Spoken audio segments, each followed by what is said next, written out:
नमस्कार। आकाशवाणी से प्रस्तुत है समाचार संध्या।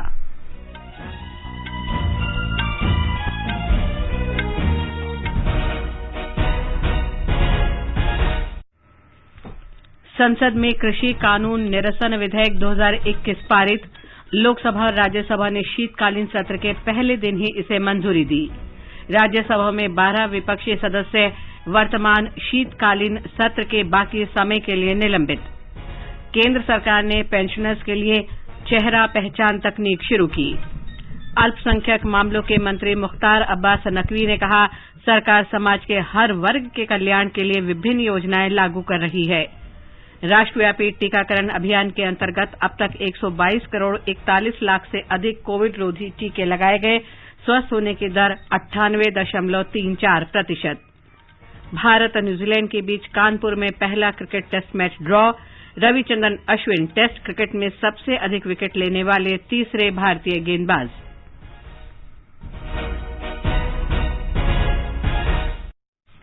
समाचार संध्या में नीलम मलकानिया के साथ मैं लवली निगम।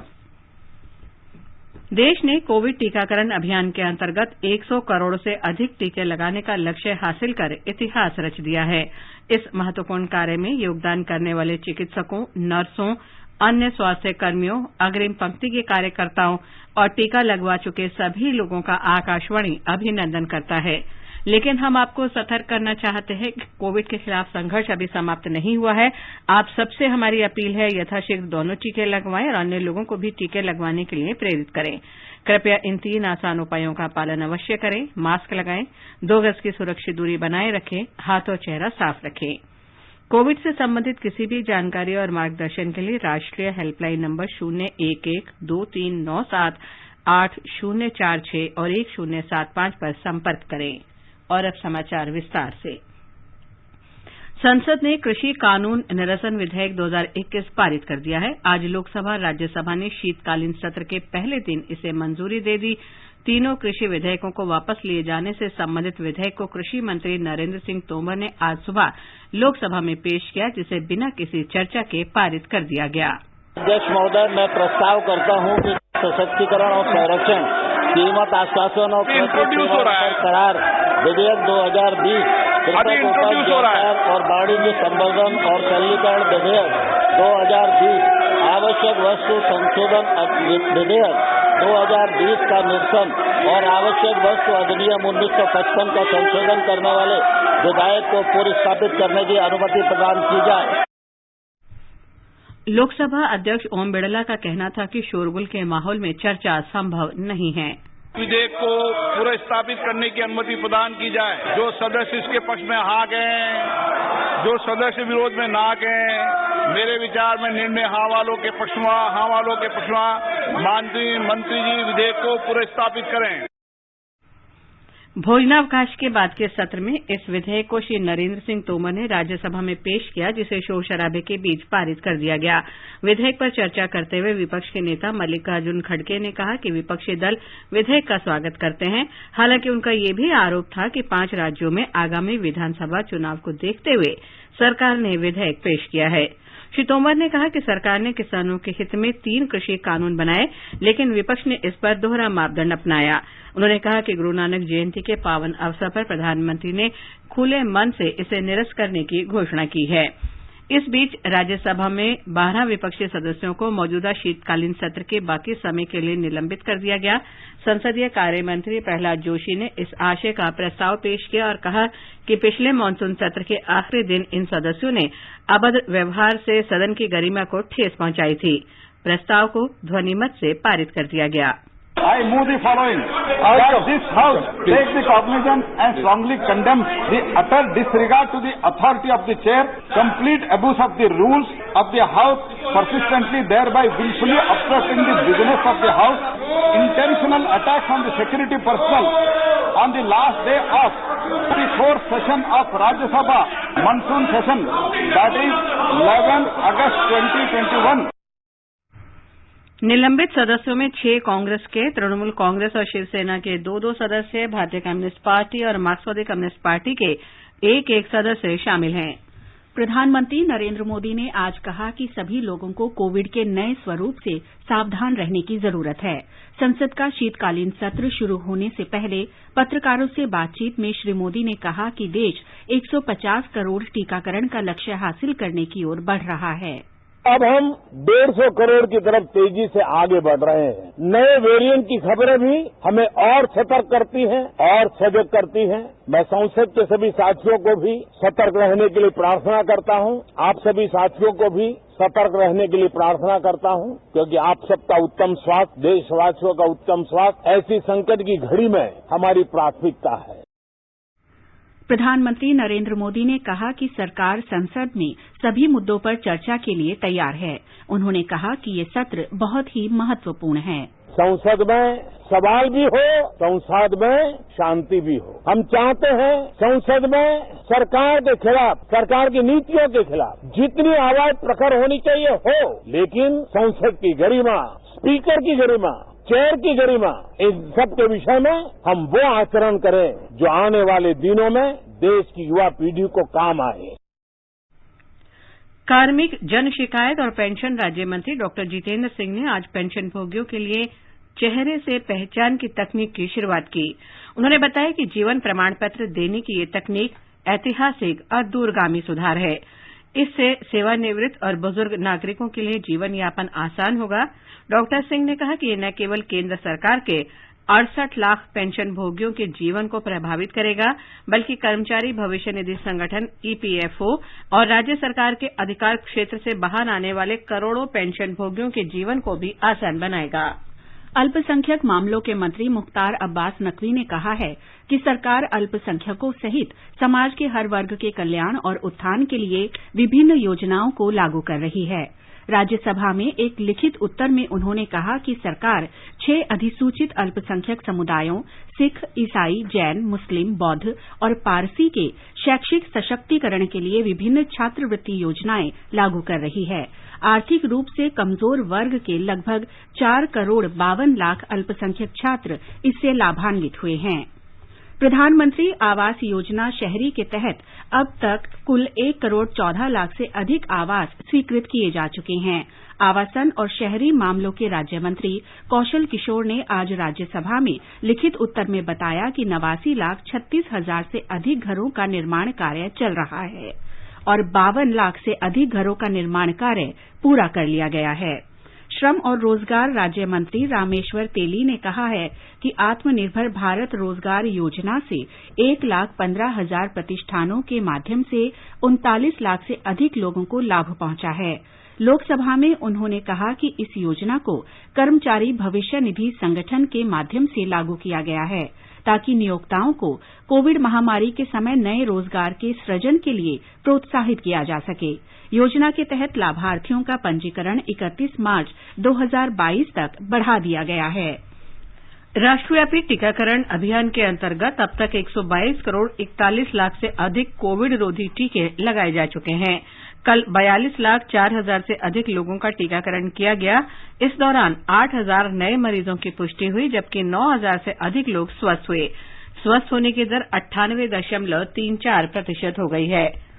महाराष्ट्र के ठाणे जिले के डोंबिवली में 32 वर्षीय निवासी जो पिछले सप्ताह दक्षिण अफ्रीका से दिल्ली होते हुए मुंबई आया था, वो कोविड संक्रमित पाया गया है। स्वास्थ्य अधिकारियों को अभी ये पता लगाना बाकी है कि क्या वो कोविड के ओमिक्रॉन वेरिएंट से संक्रमित है। एक रिपोर्ट। राज्य सरकार ने आज बाहरी देशों से शहर आने वाले यात्रियों के लिए 7 दिवसीय संस्थागत संगरोध को अनिवार्य कर दिया है। साथ ही नए संस्करण पाए गए देशों से आने वाले घरेलू यात्रियों के लिए सरकार ने राज्य में प्रवेश करने के लिए अनिवार्य रूप से नकारात्मक RT-PCR परीक्षण करने के नियम को फिर से लागू किया है। निवेदिता, आकाशवाणी समाचार, मुंबई।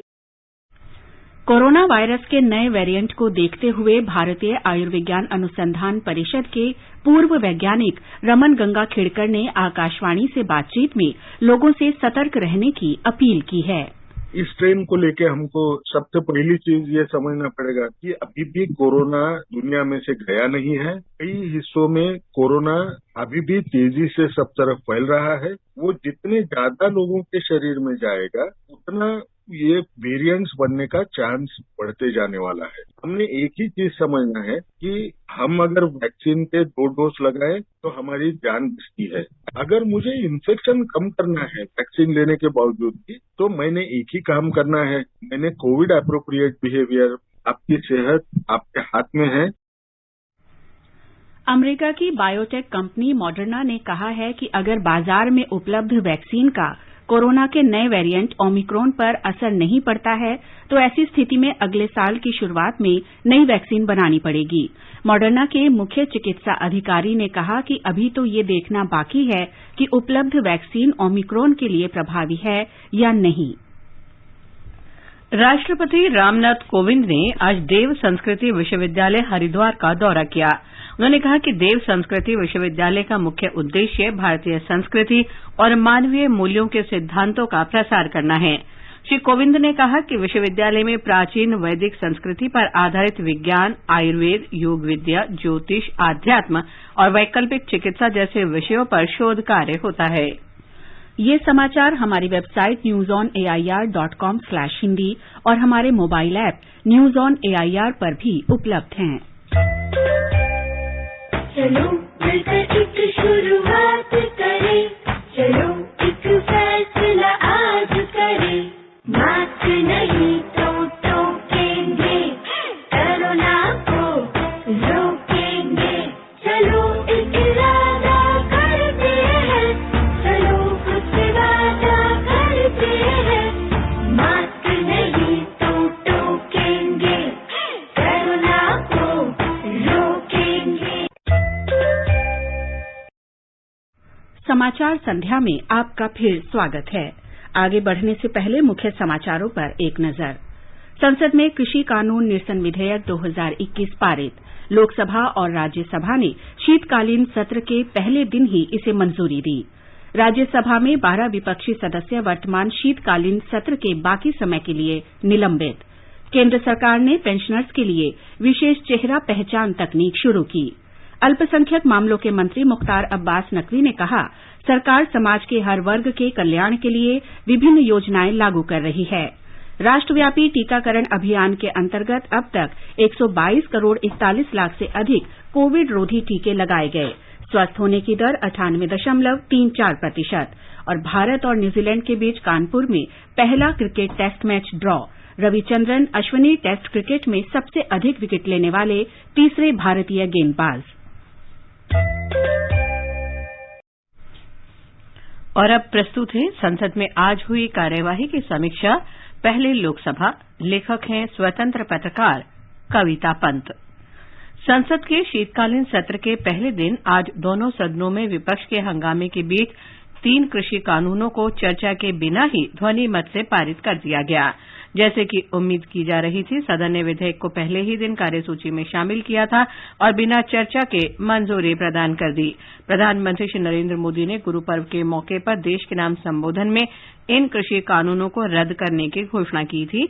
अब राष्ट्रपति की मंजूरी मिलते ही तीनों कानून रद्द हो जाएंगे। लोकसभा में केंद्रीय कृषि मंत्री नरेंद्र सिंह तोमर ने कृषि कानून को रद्द करने संबंधी विधेयक पेश किया। इस बीच सदन में विपक्षी सांसदों का हंगामा जारी रहा और हंगामे के बीच ही तीनों कृषि कानूनों को रद्द करने के लिए सदन में पेश विधेयक पारित कर दिया गया। लोकसभा में पारित होने के बाद कृषि कानून निरसन विधेयक 2021 को राज्यसभा में पेश किया गया। यहां भी इसे बिना चर्चा के ध्वनिमत से पारित कर दिया गया। जिन 3 विधेयकों को रद्द किया गया है उनमें कृषि उत्पादन, व्यापार और वाणिज्य संवर्धन और सुविधा विधेयक 2020, मूल्य आश्वासन और कृषि सेवाओं पर कृषक सशक्तिकरण एवं संरक्षण अनुबंध विधेयक 2020 और आवश्यक वस्तु संशोधन विधेयक 1955 शामिल हैं। सुबह सदन की कार्यवाही शुरू होने पर मंडी से चुनकर आए सांसद सुश्री प्रतिभा सिंह और मध्य प्रदेश में खंडवा से जीतकर आए सांसद ज्ञानेश्वर पाटिल ने शपथ ग्रहण की। लोकसभा अध्यक्ष ओम बिड़ला ने प्रश्नकाल शुरू कराया, लेकिन विपक्ष हंगामा और नारेबाजी करता रहा। लोकसभा अध्यक्ष ने 8 पूर्व सदस्यों बी सेन गुट्टवन, कल्याण सिंह, ऑस्कर फर्नांडीज, गोडिल प्रसाद अनुरागी, श्याम सुंदर सोमानी, राजनारायण बुधोलिया, देवव्रत सिंह और हरि दानवे पुंडलिक के निधन का उल्लेख किया और उन्हें श्रद्धांजलि अर्पित की। सदन ने इन सदस्यों के शोक संतप्त परिवारों के प्रति संवेदना व्यक्त की और उनके सम्मान में मौन रखा। इसके बाद लोकसभा अध्यक्ष ने सभा पटल पर आवश्यक कागजात रखवाए। एक बार के स्थगन के बाद लोकसभा की कार्यवाही दोपहर 12 बजे दोबारा शुरू होने पर कृषि और किसान कल्याण मंत्री नरेंद्र सिंह तोमर ने तीनों कृषि कानूनों को निरस्त करने संबंधी कृषि विधि निरसन विधेयक 2021 पेश किया। कांग्रेस सहित विपक्षी दलों ने विधेयक पर चर्चा कराने की मांग को लेकर शोर शराबा और हंगामा शुरू कर दिया। विपक्षी द्रमुक और तृणमूल सदस्य सदन के बीचों बीच आकर चर्चा कराने की मांग करने लगे। सदन में कांग्रेस के नेता अधीर रंजन चौधरी का बार बार कहना था कि श्री तोमर पहले विधेयक पेश करें और इसके बाद हम इसे चर्चा और पारित कराने के लिए रखें। अधीर रंजन चौधरी का आरोप था कि सदन में नियमों का पालन नहीं किया जा रहा है। इस विधेयक को चर्चा और पारित होने के लिए रखे जाने की बात कही गई, लेकिन इस पर सरकार चर्चा क्यों नहीं कराना चाहती। कई अन्य विपक्षी सदस्यों को भी कुछ कहते देखा गया, लेकिन शोर शराबे में उनकी बात नहीं सुनी जा सकी। इस दौरान कांग्रेस सदस्य अपने अपने स्थान पर खड़े हो गए और हंगामा करते रहे। लोकसभा अध्यक्ष ओम बिड़ला ने कहा कि जब तक सदन व्यवस्थित नहीं हो जाती वो इस विधेयक पर चर्चा की इजाजत नहीं देंगे। उन्होंने नियम 377 के अधीन विभिन्न मुद्दों को रखने की अनुमति प्रदान की। शिक्षा मंत्री धर्मेंद्र प्रधान ने इलाहाबाद विश्वविद्यालय के 2 सदस्यों को नामित करने के लिए एक प्रस्ताव रखा। प्रस्ताव ध्वनि मत से पारित हो गया। इसी दौरान अध्यक्ष ओम बिड़ला ने पश्चिम बंगाल के आसनसोल क्षेत्र से निर्वाचित सांसद बाबुल सुप्रियो के इस्तीफे की घोषणा की।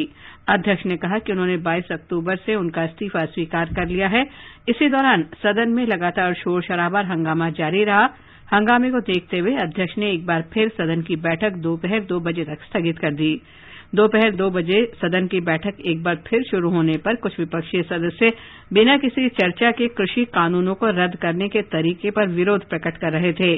हंगामा थमता न देख पीठासीन अधिकारी राजेंद्र अग्रवाल ने सदन की कार्यवाही कल मंगलवार 11 बजे तक के लिए स्थगित कर दी।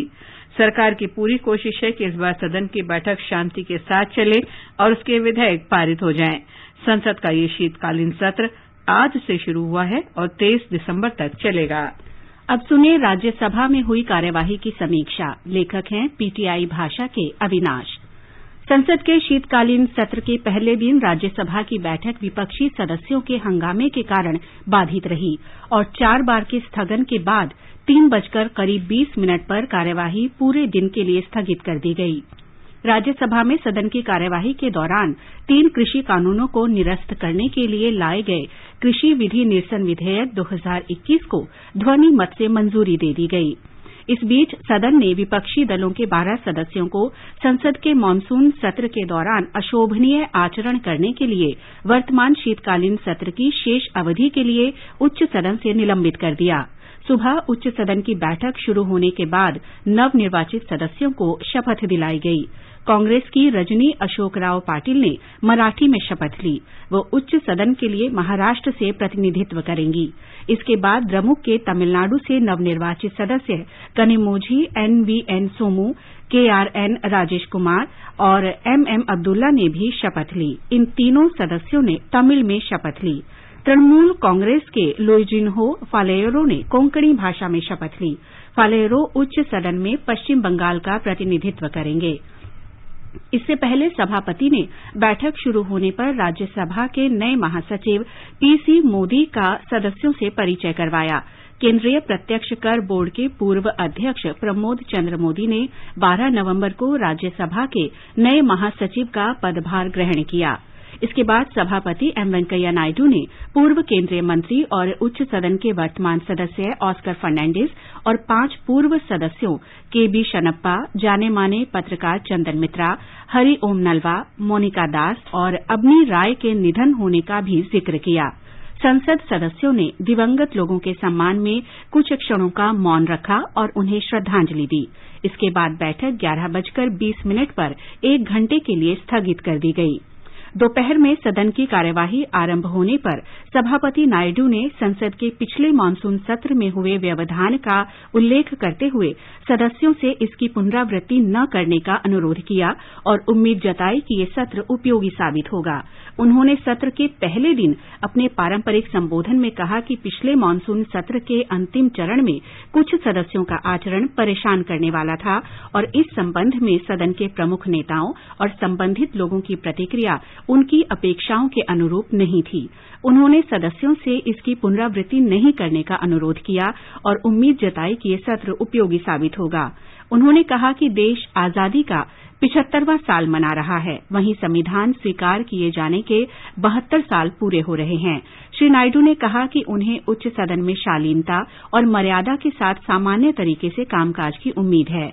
उन्होंने कहा कि व्यवधान के बदले बातचीत और बहस का विकल्प चुना जाना चाहिए। इसके बाद उन्होंने जैसे ही प्रश्नकाल आरंभ करने के लिए भारतीय जनता पार्टी के सदस्य जीवीएल नरसिम्हा राव का नाम पुकारा, विपक्षी सदस्य हंगामा करने लगे। कांग्रेस सहित कुछ अन्य दलों के सदस्यों ने कार्य स्थगन प्रस्ताव के नोटिस दिए थे, जिन्हें सभापति ने अस्वीकार कर दिया। इसके बाद विपक्षी दल के सदस्य सभापति के आसन के निकट आकर हंगामा करने लगे, जिस पर श्री नायडू ने हंगामा कर रहे सांसदों से ऐसा न करने का आग्रह किया और सदन में शांति कायम करने की अपील की। हंगामा थमते नहीं देख उन्होंने सदन की कार्यवाही दोपहर 2 बजे तक के लिए स्थगित कर दी।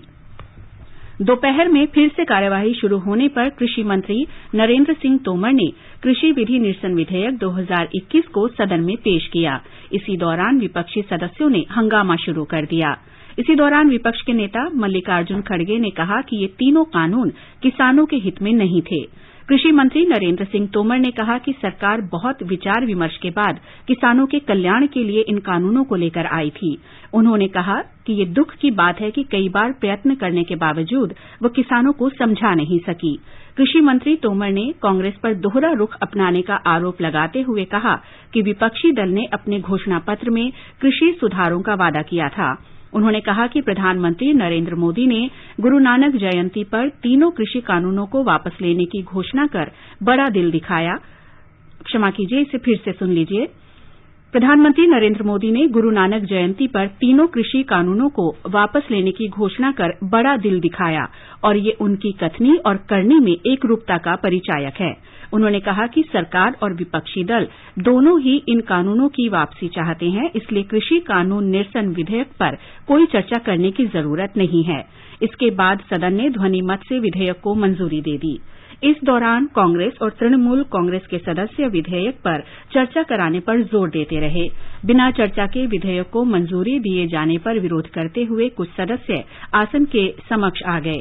संसदीय कार्य मंत्री प्रहलाद जोशी ने विपक्षी दलों के 12 सदस्यों को संसद के मानसून सत्र के दौरान अशोभनीय आचरण करने के लिए वर्तमान शीतकालीन सत्र की शेष अवधि के दौरान उच्च सदन से निलंबित किए जाने का प्रस्ताव रखा। सदन ने अपनी मंजूरी दे दी। इसके बाद बैठक दोबारा शुरू होने पर सदन की कार्यवाही दिन भर के लिए स्थगित कर दी गई। आजादी का अमृत महोत्सव के लिए सभी उपभोक्ताओं को शुभकामनाएं। हॉलमार्क सोने की शुद्धता सुनिश्चित करता है। हमेशा हॉलमार्क वाले सोने के आभूषण खरीदें।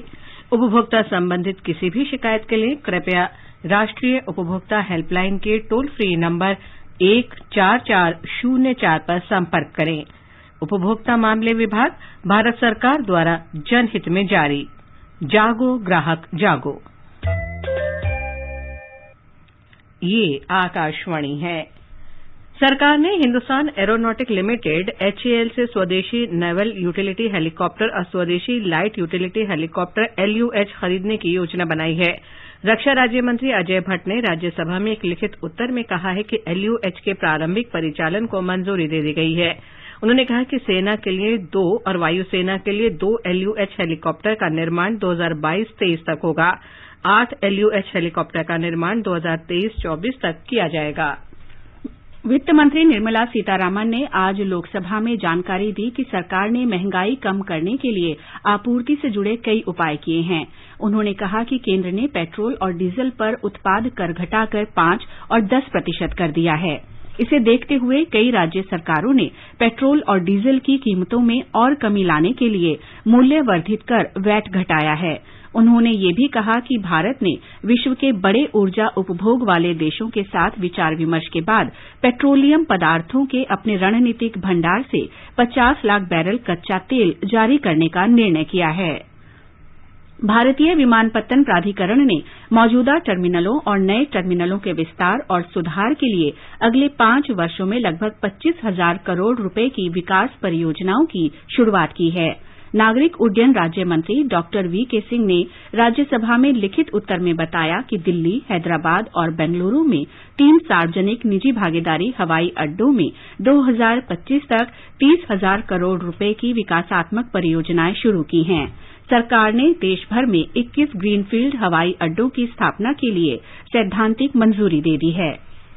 महाराष्ट्र के पूर्व गृह मंत्री अनिल देशमुख के खिलाफ भ्रष्टाचार मामले की जांच कर रहे आयोग ने मुंबई के पूर्व पुलिस आयुक्त परमबीर सिंह के विरुद्ध जमानती वारंट रद्द कर दिया है। जैसे ही परमबीर सिंह न्यायमूर्ति केयू चंडीवाल के समक्ष प्रस्तुत हुए, आयोग ने ये कार्रवाई की।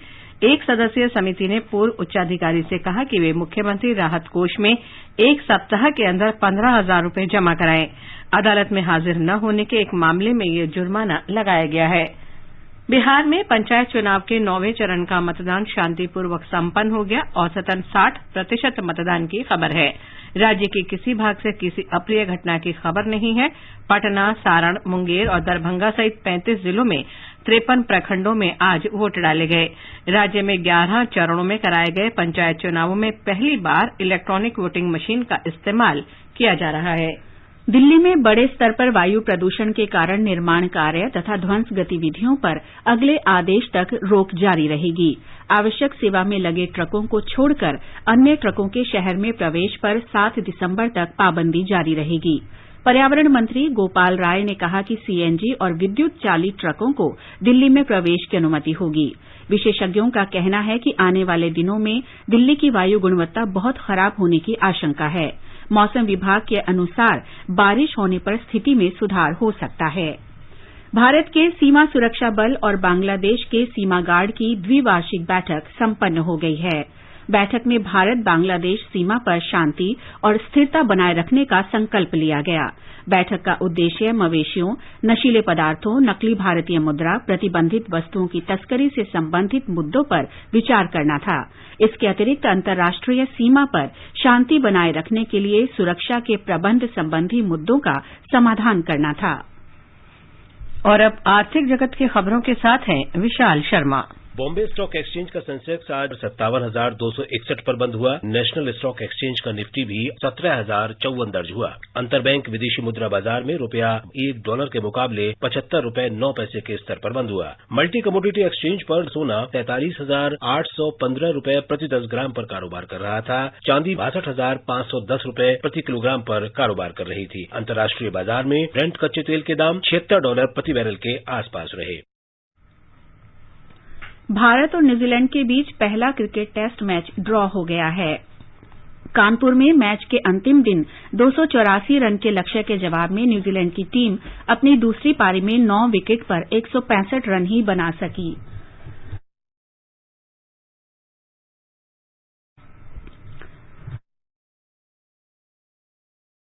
वहीं रविचंद्रन अश्विन, अनिल कुंबले और कपिल देव के बाद भारत के लिए सबसे ज्यादा टेस्ट विकेट लेने वाले तीसरे गेंदबाज बन गए हैं। अश्विन ने इस मैच में 6 विकेट लिए और अब तक कुल 419 विकेट लेकर हरभजन सिंह के 417 विकेट के रिकॉर्ड को उन्होंने पीछे छोड़ दिया। श्रृंखला का दूसरा अंतिम टेस्ट मैच 3 दिसंबर से मुंबई में खेला जाएगा। दूरदर्शन समाचार ने उत्तर प्रदेश में आगामी विधानसभा चुनावों के मद्देनजर क्या बोले यूपी नाम से एक विशेष कार्यक्रम शुरू किया है। दूरदर्शन समाचार ने राज्य भर के मतदाताओं से उनके विचार जानने के लिए कार्यक्रम की शुरुआत की।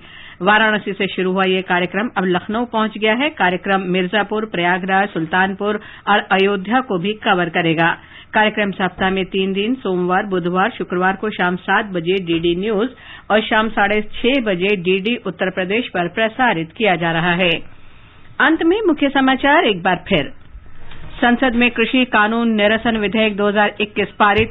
लोकसभा और राज्यसभा ने शीतकालीन सत्र के पहले दिन ही इसे मंजूरी दी। राज्यसभा में 12 विपक्षी सदस्य वर्तमान शीतकालीन सत्र के बाकी समय के लिए निलंबित। केंद्र सरकार ने पेंशनर्स के लिए विशेष चेहरा पहचान तकनीक शुरू की। अल्पसंख्यक मामलों के मंत्री मुख्तार अब्बास नकवी ने कहा, सरकार समाज के हर वर्ग के कल्याण के लिए विभिन्न योजनाएं लागू कर रही है। राष्ट्रव्यापी टीकाकरण अभियान के अंतर्गत अब तक 123 करोड़ 15 लाख से अधिक कोविड रोधी टीके लगाए गए। स्वस्थ होने की दर 98.34%। भारत और न्यूजीलैंड के बीच कानपुर में पहला cricket test match draw. Ravichandran Ashwin test cricket में सबसे अधिक विकेट लेने वाले तीसरे भारतीय गेंदबाज बने। इसके साथ ही समाचार संध्या का ये अंक समाप्त हुआ। नमस्कार।